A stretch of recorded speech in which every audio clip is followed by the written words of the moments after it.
तू पिटेगा। ऐसे मारने जैसे कुछ फर्क नहीं पड़ता, गोली मार दी, अब में चले जा रहे हैं टहलते हुए। हिंदुस्तान में माइनॉरिटी सुपर क्लास सिटीजन था। शरिया सुप्रीम कोर्ट से ऊपर है कि नहीं, बोलो। नहीं है। मुसलमानों के मौलवियों का सैलरी पंडितों को ठेंगा, मुसलमानों के लिए वक्फ बोर्ड मंदिरों को ठेंगा, मुसलमानों को पहला हक हिंदुओं को ठेंगा। आप देख रहे हैं ये देश है हमारा, अमीश देवगन के साथ। नमस्कार व्यूअर्स, मैं हूं अमीश देवगन और आप देख रहे हैं ये देश है हमारा। ये देश है हमारा में इस हफ्ते दो बड़ी खबरों पर चर्चा होगी। एक तरफ पूर्वोत्तर में बीजेपी का सियासी जलवा कायम रहा। कांग्रेस मोदी की कब्र खोदने का सपना देख रही थी, लेकिन पूर्वोत्तर में खुद ही कांग्रेस की सियासी कब्र खुद गई और वहां एक बार फिर कमल खिल गया। लेकिन हैरानी की बात यह है कि हारने के बाद कांग्रेस ने जो मंथन किया उसका निचोड़ यह निकला, यह तो छोटे राज्यों का चुनाव था, इस हार से पार्टी को कोई फर्क ही नहीं पड़ता। लेकिन दूसरी तरफ जीत के बाद प्रधानमंत्री मोदी ने कांग्रेस को आईना दिखाया और कहा, वो कह रहे थे मर जा मोदी, लेकिन इस देश की जनता जनार्दन कह रही है मत जा मोदी। और इसी बीच राहुल गांधी ने लंदन में खड़े होकर भारत की नेगेटिव तस्वीर पेंट करने की एक बड़ी कोशिश की है और कहा है कि भारत में अक़लियतों यानी माइनॉरिटीज को सताया जा रहा है, यानी मुसलमानों को सताया जा रहा है, क्रिश्चियंस को सताया जा रहा है, लोकतंत्र खतरे में पड़ गया है, पेगासस के जरिए मेरी जासूसी हो रही है। लेकिन जिस वक्त राहुल गांधी भारत को कोस रहे थे, ठीक उसी वक्त दिल्ली में मौजूद G20 देशों के दिग्गज नेता प्रधानमंत्री मोदी और भारत की जमकर प्रशंसा भी कर रहे थे। सवाल है कि क्या विदेश में दुष्प्रचार घरेलू पक्ष पर मिली सियासी हार का एक बड़ा नतीजा है? आज जनता जनार्दन के बीच, देश के युवाओं के बीच हर मुद्दे पर होगी वीकेंड की सबसे बड़ी बहस, खुद ही कब्र खिला कमल। आज क्या सबसे बड़ा मंथन, सबसे बड़ी चर्चा इसी पर जनता जनार्दन के बीच।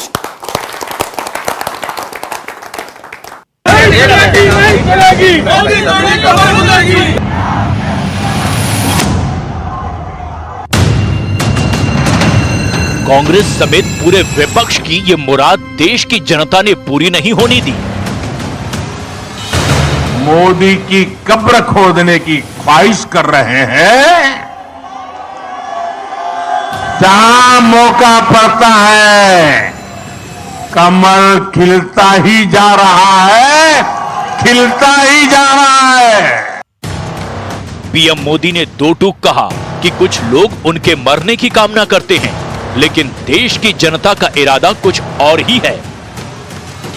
ये कट्टर लोग कहते हैं मर जा मोदी,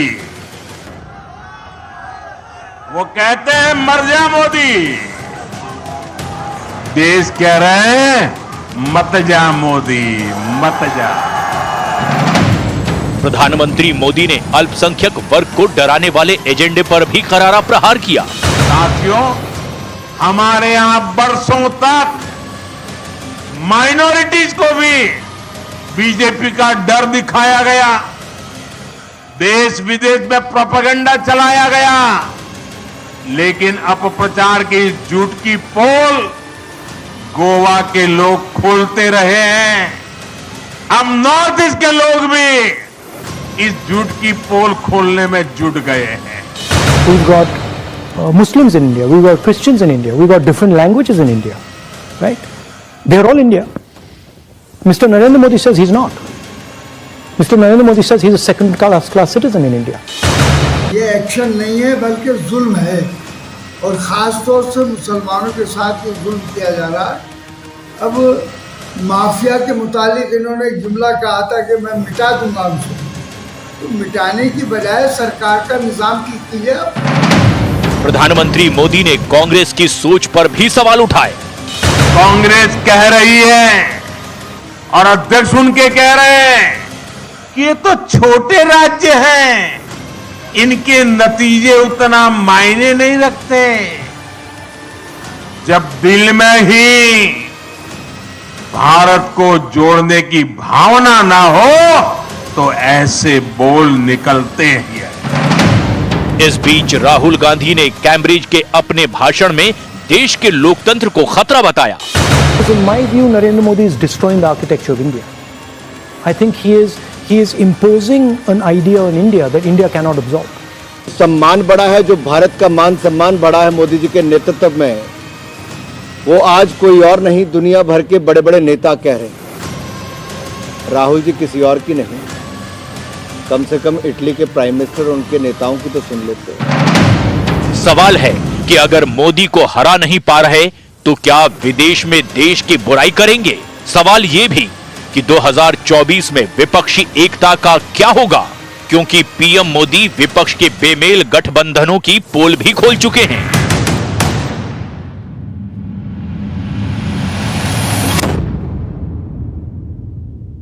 तो आज जनता जनार्दन के बीच में इसी मुद्दे पर होगी बड़ी चर्चा। मेरे साथ कौन कौन जुड़ रहा है?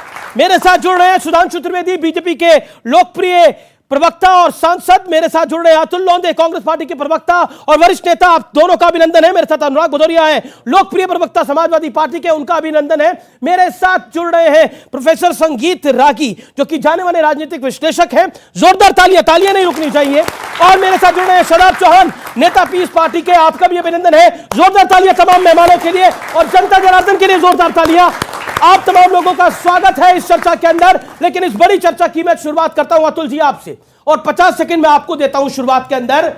टोटल थी 179 सीट्स, राउंड ऑफ कर रहे हैं 180 सीट, कांग्रेस की आई 8 सीट।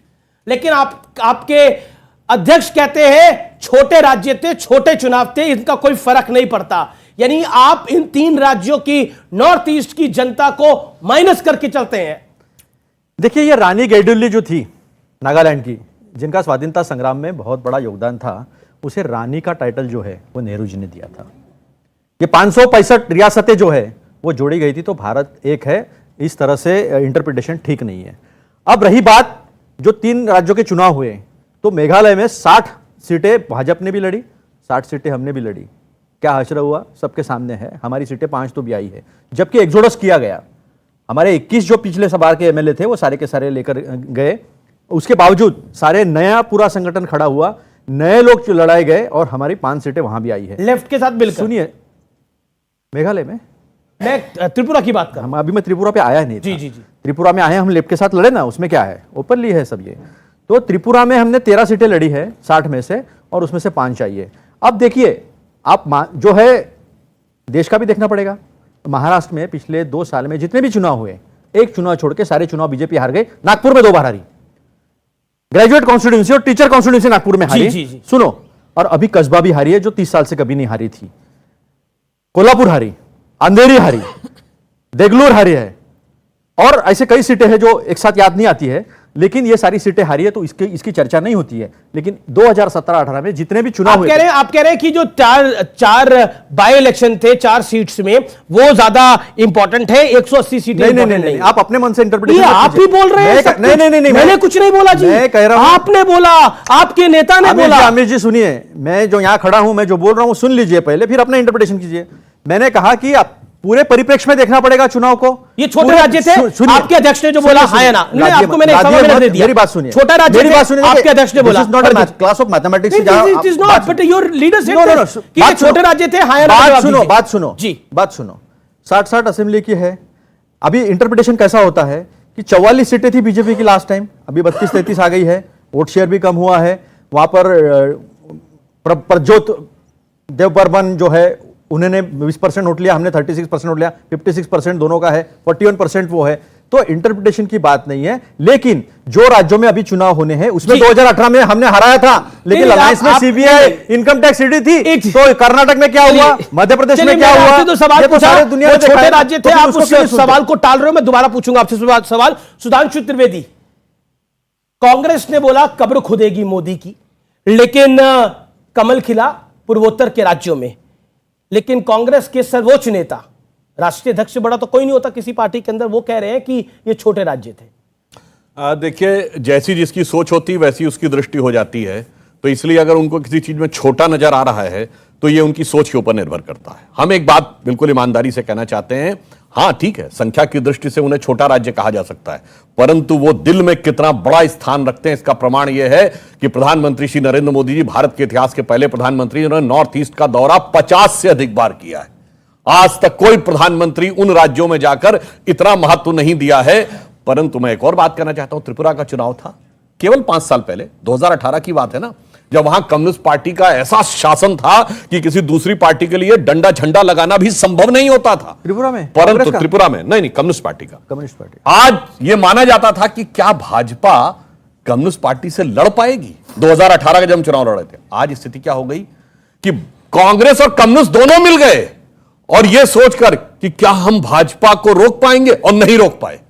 आप सोचिए इतना बड़ा बदलाव 5 साल में आ गया, और वो क्यों आया? क्योंकि ईमानदारी से उस क्षेत्र में काम किया। और जहां तक छोटे की बात है तो एक बिंदु कहना चाहूंगा, हिंदी के बड़े प्रख्यात कवि हुए हैं बिहारी जी, जिन्होंने अपनी ग्रंथ लिखा था सतसई। उसका एक दोहा है, सतसैया के दोहरे जो नावक के तीर, और देखन में छोटे लगे घाव करे गंभीर। घाव करे गंभीर, अनुराग भदौरिया, अनुराग भदौरिया, घाव करे गंभीर। लेकिन लंदन में जाकर, नहीं अनुराग भदौरिया की बारी, लंदन में जाके राहुल गांधी कह रहे हैं अल्पसंख्यक खतरे में है भारत के अंदर। देश में रह के आपके बड़े नेता शफीकुर रहमान बर्क कह रहे हैं कि मुसलमानों के साथ अन्याय हो रहा है। एक बात बताइए, ये घाव करे गंभीर, आप मुझे बताइए कि देश के बारे में देश के बाहर जाके ये बोलना जायज है? देखिए, घाव गंभीर कैसे होते हैं? घाव गंभीर होते हैं लेकिन दर्द भी होता है, तकलीफ भी होती है, हम अंदर ही अंदर रोते भी रहते हैं। मैं सुबह सुबह आज पेट्रोल पंप पे गया, मैंने सोचा बड़ी जश्न मनाया जा रहा है, पूर्वांचल जीत गए, चारों तरफ फूल बारिश हो रही है, हम भी खुश हैं, भाई बीजेपी जीती है, जनता ने वोट दिया है। पेट्रोल पंप पे गए, भैया सस्ती मिल जाएगा पेट्रोल, पेट्रोल वाले ने पैसा मांग लिया पूरा मुझसे। किस बात की खुशी मनाया बता दीजिए? फ्री में मिल जाए पेट्रोल? नहीं, मेरी फ्री में क्यों भाई, आप कम से कम सस्ता तो कीजिए। जो आपने महंगाई तो नहीं मांगा ना, मेरी बात, आप सस्ता तो कीजिए, कम से कम ये तो बोल देते हैं कि भैया रोजगार भी बढ़ेगा, पेट्रोल भी सस्ती होगी। सुन लीजिए मेरी बात, मैं अरे बोलने दीजिए, मैं नहीं बोला किसी के बीच में। कमाल है भाई इस देश में, आप सत्ता तो आपको जनता दे रही है, लेकिन आप जनता को क्या दे रहे हो? तकलीफ। आपको दर्द नहीं होता अंदर? मैंने जो सवाल पूछा, आपको वोट दे रही है जनता, आपको सत्ता दे रही है, सवाल पे भी कर लीजिए अनुराग भाई, तो होना चाहिए अनुराग जी, नजर इनायत अब मेरे सवाल पे भी कर लीजिए। उस पे भी आ रहा हूं। जहां तक आप बर्क साहब की आपने बात बोली, उन्होंने क्या बोला? उन्होंने बोला कि जो आप ये बुलडोजर चलाते हैं, अरे अपराधी सरेआम गोली बारूद चला रहे हैं रोड पे, तो सरेआम बुलडोजर भी चल रहा है उन पर। बोलने तो दो, सरेआम बुलडोजर भी चल रहा है, तो बोलने तो दो ना। सरेआम बम चला रहे हैं, बम गोली चला रहे हैं, ऐसे गोली। और आपने देखा होगा पुलिस वालों को गोली मार दे रहे हैं, और गोली मारते समय देखा होगा आपने उनकी बॉडी लैंग्वेज, ऐसे मार रहे हैं जैसे कोई फर्क नहीं पड़ता, गोली मार दी अपने चले जा रहे हैं टहलते हुए, माने जैसे कहीं घूम रहे हो। क्या है ये? उत्तर प्रदेश से क्या है भाई? उत्तर प्रदेश से नाम बोलिए बम चलाने वाले का। मेरी बात सुनिए, नाम तो बोलिए, आप जो भी नाम सुन लीजिए मेरी बात। अभी नाम नहीं बोलेंगे। आपने उत्तर प्रदेश में आपने उत्तर प्रदेश, सुन लीजिए बात करने दीजिए, टोकिए मत, जो नहीं एक बार टोकिए मत। आप अपराधियों को सजा दीजिए, अपराधियों को जेल में डालिए, लेकिन अपराधियों को सजा पहले दे दीजिए जिससे हमारे लोग मारे ना। ठीक है, नाम बोलिए, सुनिए किसको कर रहे हैं, चाहे अतीक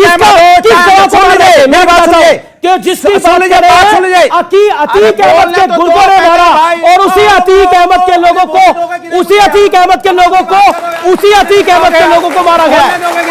अब बोलने तो दो यार, बोलने दो पूरा। चाहे अतीक अहमद हो, चाहे देखो यार सेंटेंस, चाहे अतीक अहमद हो, चाहे अनुराग भदौरिया हो, चाहे सुधांशु त्रिवेदी हो, हिंदुस्तान में जो कानून सबके लिए बराबर होता है। अगर आप गलती करोगे, सुनिए, आज गलती करोगे तो आपको कानून सजा देगी, लेकिन अगर आप पहले ही सजा दे दो, जो बदमाश हैं तो कम से कम निर्दोष तो नहीं मारे जाए। मुझे समझ नहीं आ रहा कि क्या गलती थी जो मारा गया। शफीकुर रहमान बर्क जिनके यहाँ बुलडोजर चल रहा है उस पे नाराज हो रहे हैं, इसका मतलब उन्होंने क्या बोला? बिल्कुल उन्होंने यही बोला। उन्होंने नहीं बोला, यही बोला, उन्होंने ये नहीं बोला, उन्होंने यही बोला, और उनको डिफेंड कर रहे हैं। माफियाओं पे चलाओ। क्या अब आपने बीजेपी पे लगाए? ये बोला अब आपने लगभग 3 मिनट बोला। सुधांशु जी, ऐसा है कि उनका दर्द पेट्रोल पंप पे जाने पे हम बहुत गहरा समझ सकते हैं, क्योंकि सपा शासन काल में सपा के लोग तो कभी पैसे नहीं देते थे पेट्रोल पंप पे, मुफ्त में भरवा लेते थे, और बहुत से तो ऐसे लोग थे हफ्ता भी ले लेते थे। तो इसलिए उनका दर्द समझा जा सकता है कि वो जब कहे कि हम गए और लगा भाजपा की सरकार है तो कितना दर्द हो रहा होगा। शताब चौहान, क्या आपको लगता है, जो राम, मैं विषय पर आता हूं दोबारा, जो प्रधानमंत्री ने बोला कि मेरी कब्र खोदना चाहते हैं लेकिन देश में कमल खिल रहा है, और राहुल गांधी ने बोला कि यहां पर अब अक़लियतों का रहना मुश्किल होता जा रहा है, इस देश के अंदर फांसीवाद हो रहा है? ये तो कटु सत्य है, चाहे कहीं भी बोला जाए। और रही बात देश और विदेश में, तो प्रधानमंत्री जी ने भी कहा था कि पिछले जन्म में कहां पैदा हो गए, शर्म आती हो, ये भी कहीं बाहर ही बोला था, याद होगा आपको। लेकिन दूसरा विषय है कि जो बातें बोली गई हैं, क्या यही बुक फेयर में बाइबल अगर किसी ने डिस्ट्रीब्यूट किया तो कैसे कैसे नारे लगे थे, सब भूल गए? क्या जुनैद को, नासिर को हत्या नहीं की गई? और जो पहलू खान और अखलाक की मर्डर किस नाम पे हुआ था? अखलाक के कातिलों का महिमा मंडन किया गया, उन पर बिल्डोजर नहीं चला। अजय मिश्र टेनी के घर पर बिल्डोजर नहीं चलता है। बिल्डोजर जब चलेगा जिसका पॉलिटिकल गेन होगा। अतीक अहमद पे इसलिए चलेगा क्योंकि बीजेपी कहेगी हमने ये कर दिया। अरे जब माफिया खत्म, 10 सेकंड दीजिए मुझे। जब माफिया राज खत्म हो चुका है तो ये रोज नए माफिया कहां से पैदा हो जाते हैं? मैंने जो सवाल पूछा, जो कब्र खोदने की बात थी और जो राहुल जी ने बोला, उस विषय पर आपका क्या कहना है? मैं 30 सेकंड और देता हूं आज के विषय के ऊपर। ये तो बहुत ही स्पष्ट है। प्रधानमंत्री जी ने कहा कि कमल खिलेगा।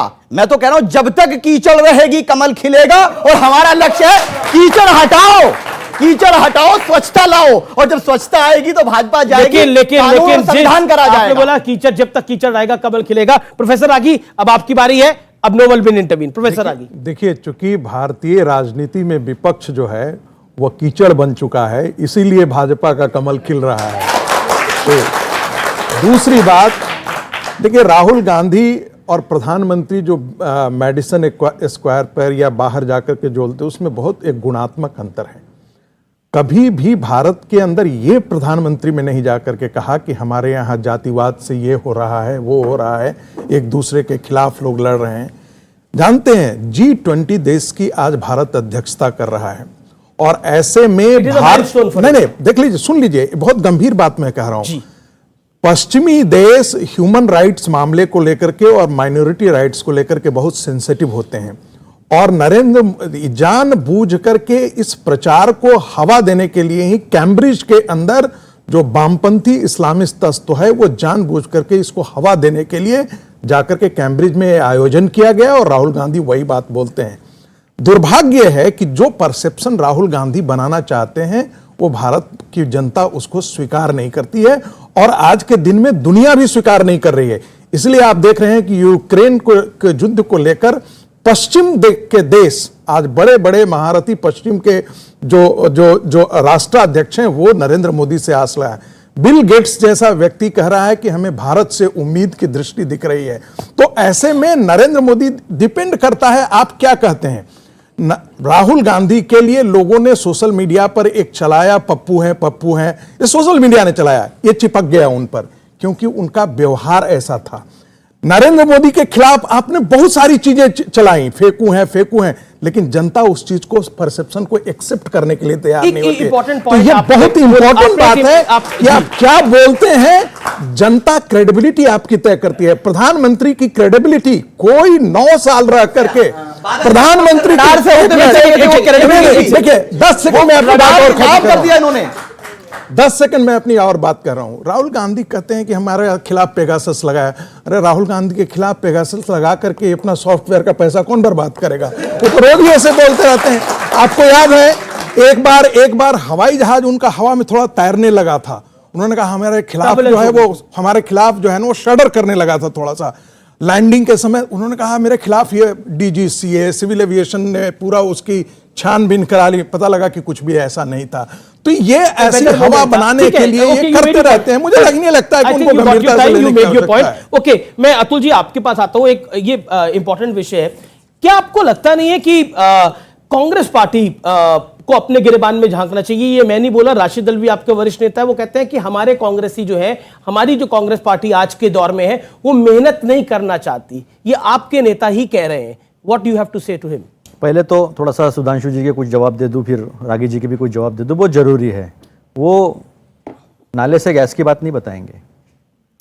वो मेडिसन स्क्वायर में बैठ के जो बातें की जाती कि 2014 से पहले इस देश में जन्म लेना गुनाह था, तो 2014 से पहले जन्म खुद स्वयं मोदी जी का भी हुआ था। अभी आपने बात की, जो इंसान 4000 किलोमीटर लोगों की नफरत मिटाने के लिए चल के गया, उसके बारे में आप जितना कर लो उतना कम है। उन्होंने क्या कहा कि सेकंड क्लास सिटीजन, मैं बताता हूं, मैं नागपुर से आता हूं। सेकंड क्लास सिटीजन पता है आपको क्या है? ये 90 साल से पहले रखी गई नींव है। ये गोलवलकर गुरुजी ने लिखी किताब है, उसमें कहते हैं कि हाँ तुम यहां रह सकते हो, लेकिन तुम्हें हमारे सेकंड क्लास। आपको लगता है कि भारत के अंदर जो अकलियतें रह रही हैं वो सेकंड क्लास सिटीजन है, जो राहुल जी ने बोला? एक minute, Do you agree to it? नहीं नहीं, सुनो एक मिनट, मुझे बताइए, शराब चौहान आपके बराबर में खड़े हुए हैं। एक मिनट, मेरी बात पूरी होने दो, मेरी बात पूरी होने दो। ऐसा नहीं कि सिर्फ सुधांशु की बात पूरी होगी। नहीं नहीं नहीं, आपकी बात भी पूरी होगी। सवाल है सर, सवाल है, सवाल है, बात सुनो, सवाल का जवाब दीजिए। बात सुनो। क्या आपको लगता है कि इस देश का मुस्लिम और ईसाई सेकंड ग्रेड सिटीजन है, हाँ या ना? सेकंड ग्रेड सिटीजन बनाने की कोशिश भाजपा कर रही है। कैसे कर रही है? तो देखो, हाँ बताइए, अभी बताइए, जब बाकी भारत में जब बात आती है तो बीफ है, बीफ को लेकर राजनीति की जाती है, लोगों को मारा जाता है। एक मिनट, आप चाहते हैं भारत के अंदर, उत्तर प्रदेश के अंदर, बिहार के अंदर बीफ बिके? नहीं बिके तो फिर, लेकिन फिर मेघालय में क्यों बिके? मेघालय में जाके स्टॉल लगाते हैं ये लोग। इनका एक कैंडिडेट है बराट बरनार, उसने वेश्यालय चलाया, उसने जिलिटन, उसने मेरे को बताइए, एक सेकंड, ये बड़ा इंपॉर्टेंट है। आप जो बात बोल रहे हैं ना, एक मिनट, मेघालय में कैसे चलने दिया आपने? अरुणाचल में कैसे? आप मुझे बोला मैं यहाँ बीफ खिलाऊंगा। आप दूसरों को बताइए, आपको मैंने बोलने का भरपूर मौका दिया, आपको बोलने का भरपूर मौका दिया। क्या बीफ का स्टॉल लगा नहीं मेघालय में? बताइए मुझे। सुनिए ना, मेघालय में चलता है, गोवा में चलता है, अरुणाचल में चलता है, फिर अतुल जी, क्या आपको लगता है कि भारत में मुसलमान और ईसाई सेकंड ग्रेड सिटीजन है, जो राहुल जी ने बोला? नहीं, आप मुझे उसका रीजन बताइए, मैं आपको कारण बताइए, मैं आपसे एग्जांपल पूछने को तैयार हूं। आपको बता रहा हूं, ये बुलडोजर से लेकर ये लोगों को जिस तरह से मारा काटा जा रहा है। अरे यार, एक मिनट, मैंने भागी जी, अगर आपको बात करने तीनों बात कर लो, मैं निकल जाता हूं। नहीं बात रखने दो। आपने सवाल पूछा ना, सवाल पूछा, मैं जवाब दे रहा हूं। उनको 30 सेकंड बोलने दीजिए, छोटी सी रहने दो, आपने हो गया, इन एग्जांपल देने दीजिए। मैं भी जानूं कि हमारे हिंदुस्तान के अंदर इस देश की अकलियतें कैसे कमजोर हुई हैं और इस देश की अकलियतों को सेकंड ग्रेड सिटीजन है, क्योंकि मेरे पास भी कई सारे एग्जांपल हैं जो मैं इनकी बात सुन लूं फिर मैं बताऊंगा। बताइए, आप प्रूव करिए कि भारत में मुस्लिम और ईसाई सेकंड ग्रेड सिटीजन है। प्रूव इट, बताइए, प्रूव इट टुनाइट। अभी बताइए, आप बताइए सर, आपका टाइम है। हाँ तो सुनिए ना, हाँ बोलिए, इतना आप बोलिए। कितने भाजपा ने मुस्लिमों को टिकट दिया? कितने ये भाजपा कारण ने मुसलमान को? second सुनियो, यही रहता है, रिप्रेजेंटेशन नहीं देना डेमोक्रेसी में सबसे बड़ा। एक मिनट, एक टिकट नहीं देते ये आज, एक भी मुसलमान जो है इनके पार्टी में। आपने बोला मुसलमानों को टिकट ना देना, सुनो, मुसलमानों को टिकट ना देना, मुसलमानों को सुनो, second grade. Next point sir. फिर जो मेजॉरिटी वर्सेस माइनॉरिटी, ये सारा पॉलिटिक्स का खेल होता है। जैसा इन्होंने कहा कि धर्म की राजनीति, जो गुनहगार है, चाहे वो अतुल हो या अनुराग हो या शादाब हो, गुनहगार होता है, उसमें भी आप धर्म ढूंढते हो। इस देश के प्रधानमंत्री कपड़े से पहचान लेते लोगों को, कपड़े से पहचान लेते हैं इस देश के प्रधानमंत्री। और सुनो, नहीं, बात सुनो, आपने ये एग्जांपल दिया, तीन एग्जांपल दिए, आप बात सुन रहे, आप बात नहीं सुन रहे, जवाब दो। गोलवलकर की किताब अभी नहीं है, उसके बाद कांग्रेस का शासन है। लेकिन व्यूअर्स, मैं आपको बताता हूं, इस देश के दो केंद्रीय मंत्री हैं। किरण रिजिजू कौन से समुदाय से आते हैं? स्मृति जुबिन ईरानी किस समुदाय से आती है? क्या सिर्फ एक समुदाय की बात होगी? पॉइंट ये है। और आप बोलते हैं नॉर्थ ईस्ट के अंदर अल्पसंख्यक समुदाय है कि नहीं है? वहां पर अगर बीजेपी जीत के आ रही है तो अल्पसंख्यक क्या वहां के समझते नहीं है? गोवा में अगर बीजेपी जीत के आ रही है तो अल्पसंख्यक वहां के समझते नहीं है? सिर्फ अगर इस देश में एक पार्टी चुनाव हार जाएगी, कांग्रेस चुनाव हार जाएगी, तो अकलियतों को नुकसान हो जाएगा। ये नैरेटिव ब्रिटिश नैरेटिव है, ये नैरेटिव देश का नैरेटिव नहीं है।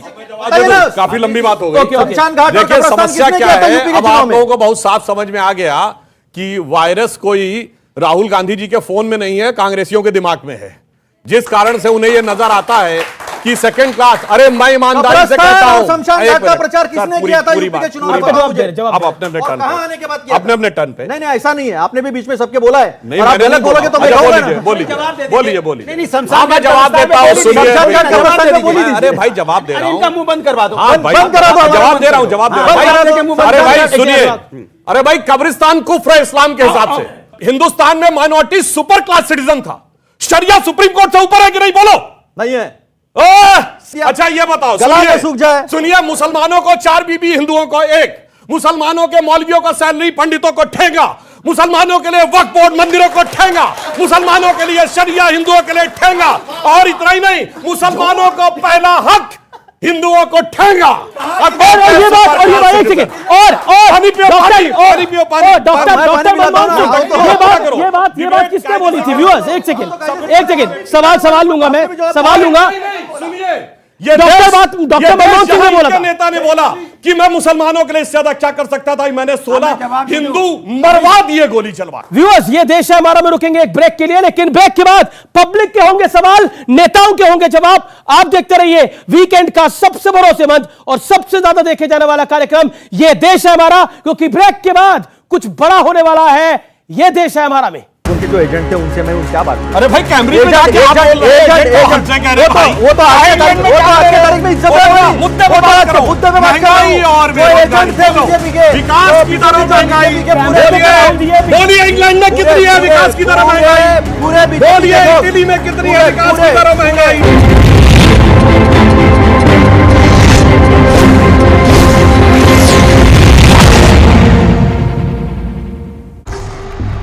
तेरा नाम गूंजेगा तो उठेगा एक तूफान, हिलेगी जमीन, मचेगा घमासान, देखेंगे फिर गेम तेरी सिर्फ। ये है शुरुआत तेरी, अब हर जुबान पे होगी बात तेरी। देखिए पहला टाटा वुमेन्स प्रीमियर लीग 4 मार्च से जियो सिनेमा पर बिल्कुल फ्री।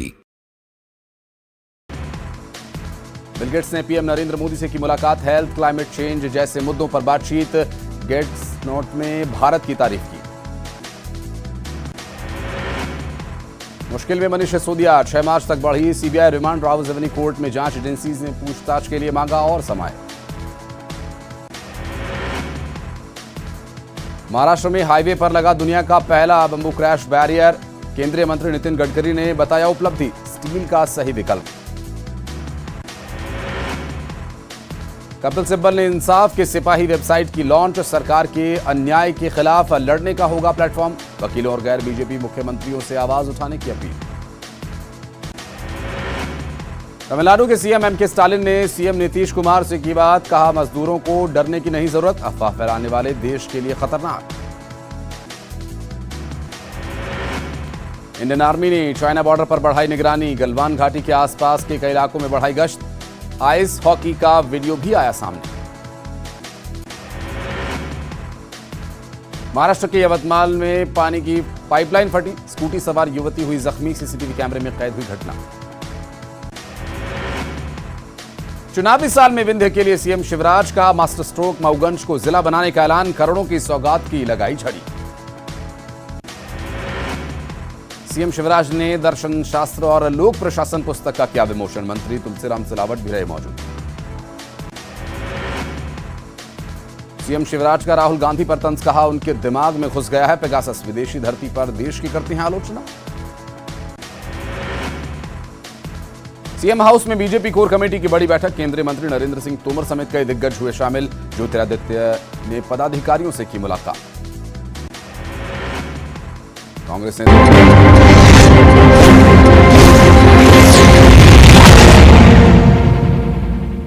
वेलकम बैक व्यूअर्स, आप देख रहे हैं ये देश है हमारा का वीकेंड एडिशन, और आज इस वीकेंड एडिशन में हम बात कर रहे हैं जो कांग्रेस ने कब्र खोदने की बात कही, लेकिन खिल गया कमल। पूर्वोत्तर राज्यों के अंदर जनता जनार्दन के सवाल है इस दौर में, और एक्सपर्ट्स के और नेताओं के जवाब है। सर, मेरा सवाल सुधांशु जी आपसे, और मेरा सवाल अतुल जी आपसे भी है। मैं चुनाव पे वापस लौटता हूँ। सुधांशु जी, आपने पूर्वोत्तर के 3 में से 2 राज्यों में आपने चुनाव जीता, बहुत मुबारकबाद। लेकिन ये बताइए, लोकतंत्र का भी जिक्र हो रहा है, ये बताइए कि अगर सत्ता का बनना या सत्ता का बिगड़ना, इसका मतलब लोकतंत्र का बनना या लोकतंत्र का बिगड़ना वो आम लोगों के वोटों के अधिकार से जुड़ा हो, हमारे आपके वोटों के अधिकार से जुड़ा हो। लेकिन इसके बाद, क्योंकि मध्य प्रदेश में 20 साल चुनाव होने हैं, लेकिन इसके बाद सत्ता का परिवर्तन अगर डर के आधार पर हो जाए, सत्ता का परिवर्तन अगर धमकी के आधार पर हो जाए, नोट के आधार पर हो जाए, सांसदों और विधायकों के खरीद फरोख्त के आधार पर हो जाए, तो ऐसे में लोकतंत्र कहाँ है?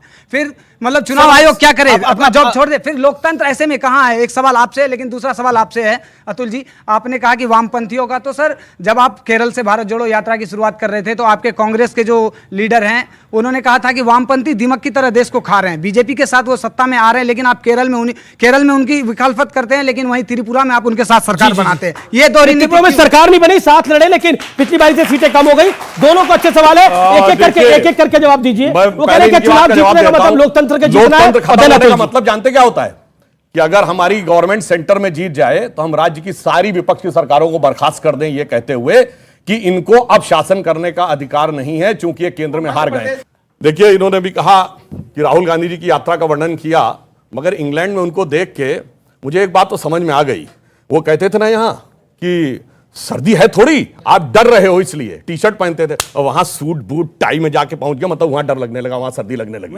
इसका अर्थ ये हो गया कि उस कैम्ब्रिज में जाकर अब वो बड़े जलवाए जलाल से बोल रहे हैं। तो मैं एक बड़ी ईमानदारी बात पूछना चाहूंगा, आप इंग्लैंड में पता है कितनी रेट ऑफ इन्फ्लेशन और rate of growth? Okay, Atul ji की बारी है। अतुल जी, उनका जवाब कि आप वामपंथियों के साथ केरल में लड़ते हैं, पूछ लीजिए और भाई, त्रिपुरा में समझौता करते हैं। जी, आपका भी सवाल और उनका भी सवाल, उस युवक का भी सवाल। जो पार्टी का इतिहास येदियुरप्पा से शुरू होता है और आज 40 लाख पे हफ्ते पे दिखता है, वो ज्यादा सवाल न करे।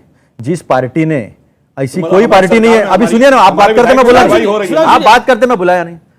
आप पता है ना, माल्या वाला सब ललित मोदी वगैरह सब पे कार्रवाई हुई, पता है नीरव मोदी, नीरव मोदी पे कार्रवाई हुई। नीरव मोदी प्रधानमंत्री के साथ जाता है और परिवार के साथ भाग जाता है देश को लूट के, और सारे लूट के गए, और हमारे यहाँ सबको सजा हुई। और 2G का जब केस नीरव मोदी को सुनो, बोलो एक केस बताओ। नहीं हुआ ना नीरव मोदी को, नीरव मोदी पे नीरव मोदी तो भागे ना आपके साथ, प्रधानमंत्री के साथ भागा ना, कोई लेटर नहीं, सब नीरव मोदी प्रधानमंत्री के साथ डावोस में गया, वहीं से फैमिली के साथ भाग गया।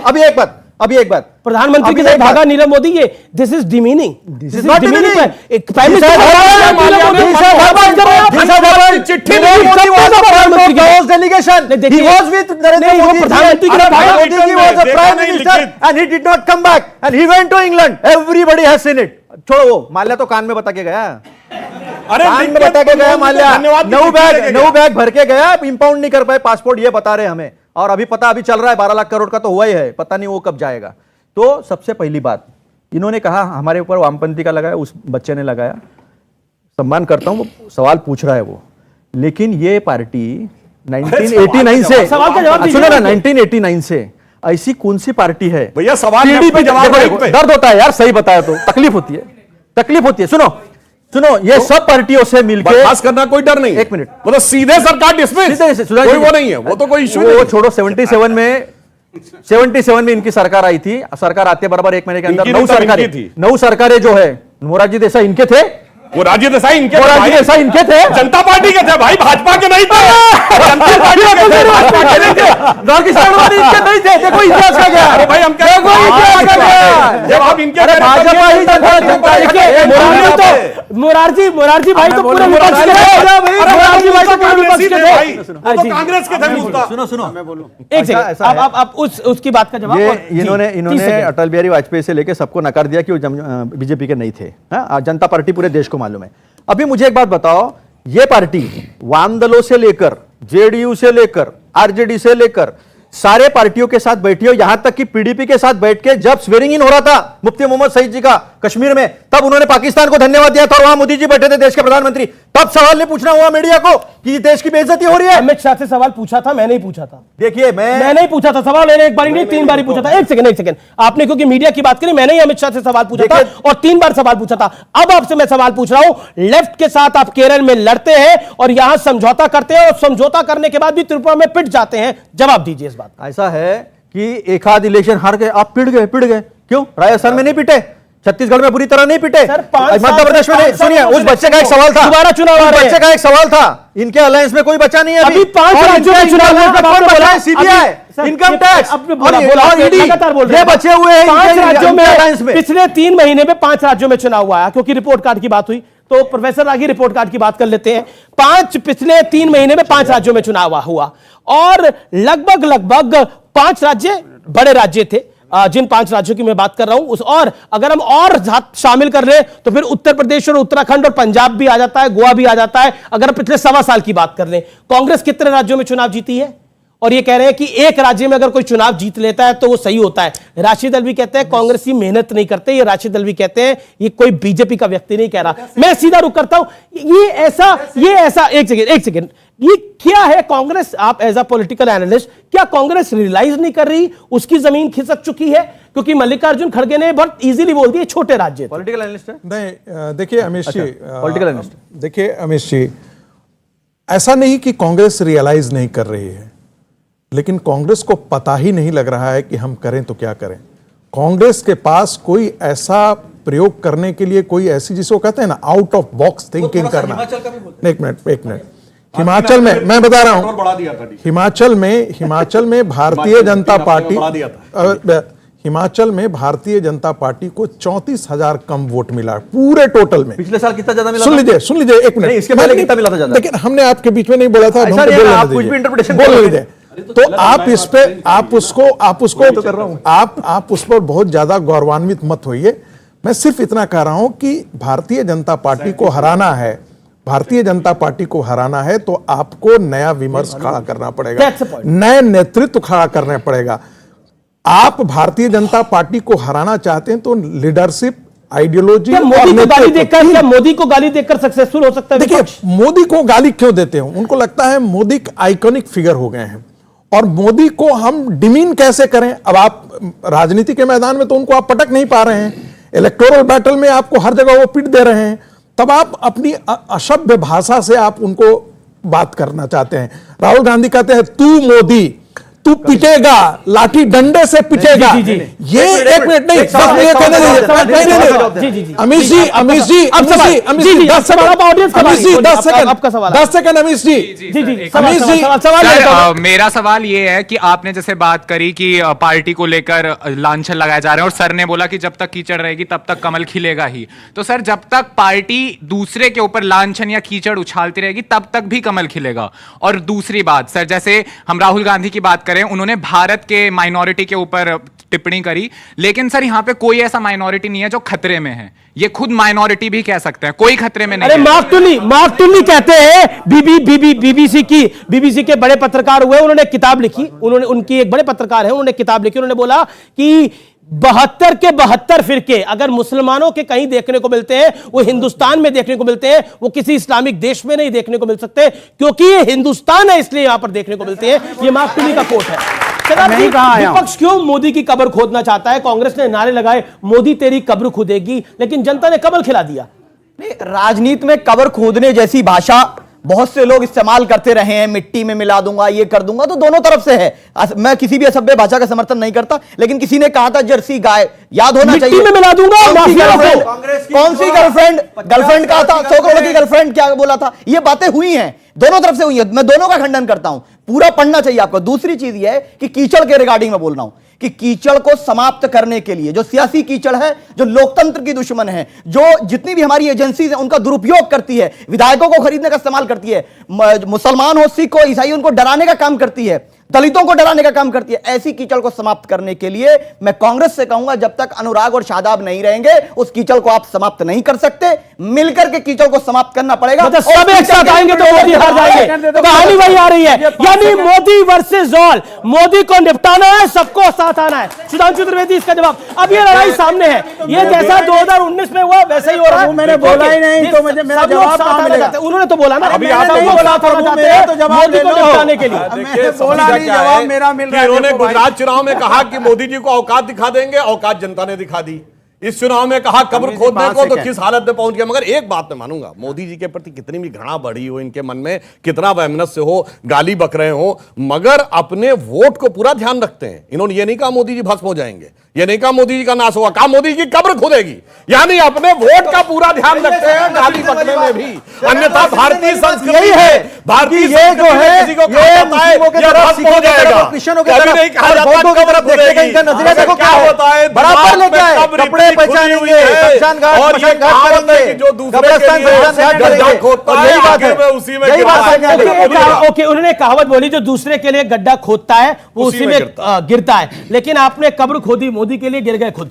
ऐसा है कि जो गड्ढा बीजेपी देश की जनता के लिए महंगाई और बेरोजगारी खोद रहे ना, 2024 में उसी गड्ढे में बीजेपी जाने वाली है, क्योंकि तकलीफ जनता को जो है देकर कोई खुश नहीं हुआ है। और एक बात, हर बात के लिए जब हम बात करते हैं, अच्छा, ब्रिटेन के जो बर्तानियों लोगों के जो एजेंट थे उनसे मैं क्या बात करूं? अरे भाई, कैम्ब्रिज में जाके आप बोल रहे हैं, वो तो आज के तारीख में इज्जत है, मुद्दे पे बात करो, मुद्दे पे बात करो। और जो एजेंट थे बीजेपी के, विकास की तरह महंगाई बोलिए, इंग्लैंड में कितनी है विकास की तरह महंगाई, पूरे बोलिए इटली में कितनी है विकास की तरह महंगाई, पूरे पाकिस्तान श्रीलंका की बात कर रहा हूं, जहां से ज्ञान दिया वहां बोलो। एक सेकंड, अच्छा आप एक सेकंड इटली, आपने बात बोली। देखिए, आप मोदी जी की बात ना मानिए। इटली की प्राइम मिनिस्टर आई और उसने बोला कि मोदी की जो ग्लोबल रैंकिंग है वो इतनी अच्छी है और हम सबको बहुत अच्छा लगता है प्रधानमंत्री मोदी से मुलाकात करके। He is one of the powerful leaders of the world और उनको वो ग्लोबल रैंकिंग में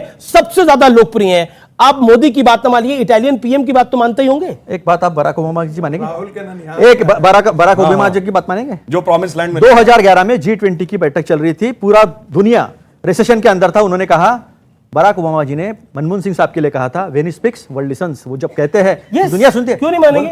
मैं बराक ओबामा की सारी बातें मानता हूं। तो हमने बराक ओबामा को चुन के दिया था। बराक ओबामा को वोट करें। हमने क्या बराक ओबामा ने जो राहुल जी ने के लिए बोला वो आप मानते हैं? एक सेकंड, बराक ओबामा ने जो राहुल जी के लिए बोला वो आप मानते हैं? एक मिनट अमित जी, क्योंकि बराक ओबामा की बात हुई है। प्रधानमंत्री और बीजेपी को जनता ने इसलिए चुन के नहीं दिया था कि महंगाई इटली की दिखाएंगे, लंदन की दिखाएंगे, देश की महंगाई कम करने के लिए दिया था। एक सेकंड कहां गया सर? 2 करोड़ आपने बराक ओबामा, आपको जाना भी है, आपने बराक ओबामा को 2 बार कोट, आपने बराक ओबामा को कोट किया। आपने बोला बराक ओबामा को मानते हैं, उन्होंने मनमोहन सिंह की तारीफ करी। मैंने पूछ रहा हूं, मैं जनता के सामने पूछ रहा हूं, सवाल का जवाब मिलना चाहिए ना।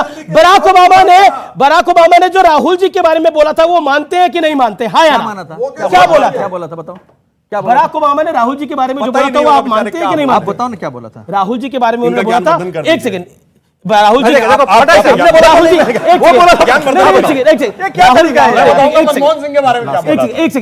राहुल जी के बारे में उन्होंने बोला था कि वो अपने आप को कॉम्पिटेंट दिखाने की कोशिश करते हैं लेकिन उतने हैं नहीं। देखिए, अभी बराक ओबामा जी ने कहा था कि कॉम्पिटेंट दिखाने की कोशिश करते हैं, नहीं है, तो ये उनका ओपिनियन हो सकता है, लेकिन मानते नहीं मानते मानते। मैं बहुत कॉम्पिटेंट मानता हूं। मैं उस इंसान को जो सज्जन है, जिसकी भाषा अच्छी है, जो देश को जोड़ने के निकालने की बात करता है, वो मसान घाट और कब्रिस्तान की बात नहीं करता, वो कपड़े से लोगों को नहीं पहचानता, वो कहता है ये मेरा भारतीय है, उसको सीने से लगाता है, इसलिए मेरे को मेरा नेता का अभिमान है। आप बताओ मुझे, चुन के क्यों दिया था? क्या इटली की महंगाई दिखाने के लिए दिया था? क्या इंग्लैंड की महंगाई दिखाने के लिए दिया था? इन्होंने बहुत अच्छा, तो भाई पहला इंटरव्यू इटली के अखबार को काहे दिए थे कुछ दिन पहले? व्यूअर्स, हमारे साथ अब कांग्रेस के प्रवक्ता नहीं है, लेकिन अब मैं आपको प्रधानमंत्री मोदी की एक बाइट सुना रहा हूं, जिस बाइट में प्रधानमंत्री कुछ महत्वपूर्ण बात कह रहे हैं और वो संदेश दे रहे हैं विपक्षियों को। आइए सुनते हैं, सुनिए जरा व्यूअर्स, आप भी सुनिए ध्यान से। ये कट्टर लोग कहते हैं मर जा मोदी, वो कहते हैं मर जा मोदी। देश कह रहे हैं मत जा मोदी, मत जा। हमने यूपी में देखा हाल, सपा का क्या हाल हुआ, आपकी पार्टी का क्या हाल हुआ, हमने यूपी में देखा। हमने उत्तराखंड में देखा कांग्रेस का क्या हश्र हुआ। यूपी में मैं कांग्रेस का हश्र नहीं कह रहा क्योंकि वो तो कहीं बचा ही नहीं। उसके बाद हमने देखा पूर्वोत्तर के राज्यों में क्या हुआ, हमने देखा बाकी राज्यों में क्या हाल हुआ। क्या आपको लगता नहीं है कि जितना मोदी को गाली दी जा रही है उतना कमल खिल रहा है? नहीं, मैंने आपको बताया, पहले भी बताया कि कीचड़ और कमल का एक अजीब रिश्ता है और हमारा लक्ष्य है कि वो कीचड़ समाप्त हो। दूसरी बात, इंदिरा जी के दौर में भी लोग ये समझते थे, उनको भी ये अहंकार था, उन्होंने भी गलती की थी, उन्होंने ये गलती की थी, वो समझती थी कि मैं ही हमेशा प्रधानमंत्री रहूंगी। आज वही गलती भारतीय जनता पार्टी कर रही है। ये कह रहे हैं कि आपको हमारी बात मानना पड़ेगा। इनकी हिपोक्रेसी देखिए कि जो गौ माता मैं सम्मान करता हूं, वो इनके लिए यहां पे मम्मी है और नॉर्थ ईस्ट में जाके वो यम्मी है। ये कौन सी आइडियोलॉजी आप लाना चाहते हैं? दूसरी चीज ये कि जहां मुसलमानों को या सिखों क्रिश्चियंस को इस तरीके से आप डिस्क्रिमिनेट करेंगे, जो डिस्क्रिमिनेट किया है? मैं बता रहा हूं ना कि क्या कोई बुक डिस्ट्रीब्यूट करना, जो धर्म ग्रंथ, हम सबका सम्मान करते हैं। अब बुलडोजर चल रहा है, अगर अतीक के गुर्गों पे बुलडोजर चल रहा है तो सीने पे सांप आपके क्यों लौट रहा है? बिल्कुल इसलिए लौट रहा है क्योंकि मैं स्वतंत्रता सेनानी और अंबेडकर जी के अतीक अहमद क्या स्वतंत्रता सेनानी है? माफिया है। अरे सुन लीजिए, पूरी बात सुन लीजिए। अतीक अहमद माफिया है, सुन लीजिए, पूछ के देखो लोगों जो माफियाओं के बीच में रहते हैं, अपने घर से बाहर निकलने में जिसको डर लगे। अतीक अहमद को 2004 में समाजवादी पार्टी ने पाला, उसके बाद बसपा ने पाला, और सुनो बात सुननी पड़ेगी इसकी, कृष्णानंद राय की बेवा गली गली घूमती रही अपने पति को इंसाफ दिलाने के लिए, इंसाफ नहीं मिला। मुख्तार अंसारी के मामले, जुनैद की मां, पहलू खान की बीवी, ऐसे बहुत से मामले हैं और सबके साथ न्याय होना चाहिए। लेकिन जहां डिस्क्रिमिनेशन होगा, अखलाक के कातिलों का महिमामंडन करेंगे, अखलाक के कातिलों का महिमामंडन करेंगे। नहीं, गलत बोला आपने, अपराधी अपराधी होता है, अपराधी अपराधी होता है। अखलाक के कातिल को किसी ने सांसद बनाया? अतीक अहमद को सांसद बनाया गया, मुख्तार अंसारी को सांसद बनाया गया, मंच पर जगह दी गई योगी जी की रैली में। 2 फैक्ट रख देता हूं। अखलाक का जब विषय हुआ, ये एकदम बोल पड़ेंगे तो पहले इनकी बात कर दूं। पहलू खान में तो राजस्थान में कांग्रेस सरकार आ गई, क्यों नहीं चार्जशीट कर दिया? अगर फैक्ट थे तो कर देना चाहिए था ना, कोर्ट में अब तक 5 साल में सजा करवा देनी चाहिए थी। कई लोग क्या है कि खबरें सुनना भी नहीं चाहते आजकल के टाइम में। बुरा उनको लग रहा है कि मुस्लिम ऐसे मुस्लिम वैसे या ईसाई के ऊपर ऐसे हो रहा है। आप मेरे को एक बात का जवाब दे सकते हैं? एक अभी हमारे इधर से ही किसी बहन ने या बेटी ने बोला था कि दिल्ली में सरकार क्यों नहीं है, दिल्ली में मौलवियों को तनख्वाह मिलती है, पुजारियों को क्यों नहीं मिलती? इस बात का कोई आंसर दे सकते हैं? सर उनको जो सैलरी मिलती है वो वक्फ बोर्ड के जरिए मिलती है, और वक्फ बोर्ड क्या होता है कि मुसलमान ने, किसी भी व्यक्ति ने अपने धर्म की सेवा के लिए कोई प्रॉपर्टी दान कर दी, सरकार से नहीं लिया, उसी प्रॉपर्टी से किराया आता है, उसी से दिया जाता है। दूसरी चीज, और हिंदू धर्म में भी, हिंदू धर्म में ट्रस्ट होते हैं। राम मंदिर का जो वो है, राम मंदिर ट्रस्ट का जो अध्यक्ष है वो वहां का डीएम है। बीजेपी। अरे भाई ये बताइए, आज पता है आपको सरकार के बाद सबसे ज्यादा जमीन किसके पास है? वक्फ बोर्ड के पास। ये मुसलमानों ने सेवा के लिए दे दिया। 2014 सुनिए, आप भी दीजिए, आप भी दान करिए। क्या समस्या है? अपने टाइम पे बोले, अपने टाइम पे बोले, वो बीच में नहीं बोले। 2014 के चुनाव से जस्ट पहले मार्च 2014 में केंद्र सरकार ने जाने से पहले यूपीए की सरकार ने 120 प्राइम प्रॉपर्टीज दिल्ली की वक्फ बोर्ड को दे दी। कह रहे हैं कि सब दान के किया है। अब मतलब मैं बुरा नहीं मानना चाहिए, मैं किसी के प्रति असम्मान नहीं। एक तरफ कहते हैं कि साहब हमारी कम्युनिटी तो बहुत गरीब है, उसकी स्थिति यह है कि पंचर बनाते हैं और दान इतना दे देते हैं। मिसाइल बनाते हैं, कौन बोला? मिसाइल बनाते हैं, मिसाइल बनाते हैं। और हम एपीजे अब्दुल कलाम हैं, हम मोहम्मद सिराज हैं, उसको अपना नहीं देखिए आखिरी दौर है, बिल्कुल हम जीत जाते। अब माइक से उतनी आवाज आती है, वैसे चिल्लाकर एक लाइन ज्यादा मैं और नहीं कह दूं, जाती। देखिए, अच्छा एक ठीक है, लाइन और। बुलडोजर को जी यहां पर ईसाइयों के लिए भी दर्द नहीं है। वहां पे केरल में फादर जोसेफ का हाथ काट दिया गया था, उनसे मिलने कोई नहीं जाता है, क्योंकि काटा था कट्टरपंथी इस्लामी। आप चले जाते। यहां पर हकीकत में मुस्लिमों के लिए भी दर्द नहीं है, देशभक्त मुस्लिमों के लिए।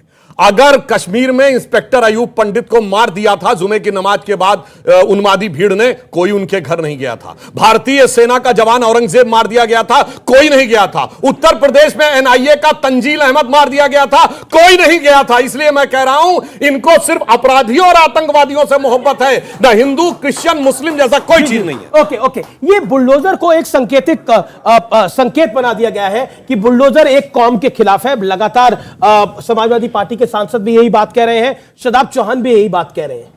देखिए अमीश जी, जब टाडा को रिपील करने की बात की गई थी तो कांग्रेस पार्टी और जितने अपोजिशन पार्टी थे सब वही कहते थे कि सिर्फ मुसलमानों को फंसाया जा रहा है।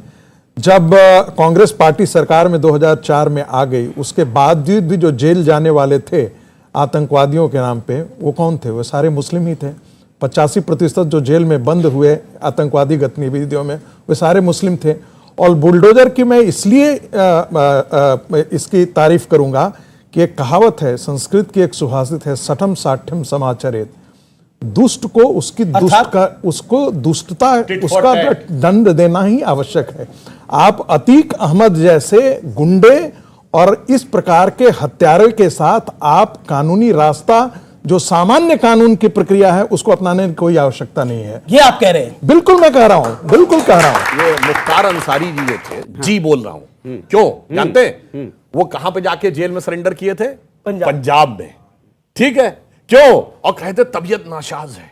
यानी आप ये समझिए कि कांग्रेस और विपक्षी दलों में, सपा में कैसा वो है कि जो यहां माफिया है वो वहां पर कांग्रेस पार्टी के, सुनिए, कांग्रेस कांग्रेस ये क्या है? पूर्ण सानिध्य में स्वास्थ्य लाभ कर रहे थे। चलिए सुनिए, स्नेहपूर्ण सानिध्य में स्वास्थ्य लाभ कर रहे थे, और जैसे ही यूपी आते हैं उनकी तबीयत बिगड़ने लगती है। यही तो समस्या है। ठीक है, लेकिन देखिए, मैं तो पठान फिल्म का एक डायलॉग बोलूंगा कि कुर्सी की पेटी बांध लीजिए, मौसम बिगड़ने वाला है। और मौसम इसलिए बिगड़ने वाला है क्योंकि 2024 का चुनाव आने वाला है, इसलिए सब नेता मौसम बिगाड़ने का पूरा प्रयास करेंगे। लेकिन आपका बहुत बहुत शुक्रिया, आपका बहुत बहुत शुक्रिया। लेकिन सेकुलरिज्म की बात हुई तो मुझे एक बात याद आ गई। शरद राव पवार, सबसे बड़े सेकुलर नेता, सबसे वरिष्ठ सेकुलर नेता इस देश के, उन्होंने बोला कि जब बॉम्बे में बम ब्लास्ट हुए तो मैंने झूठ बोला, हिंदू इलाकों में भी हो गए हैं,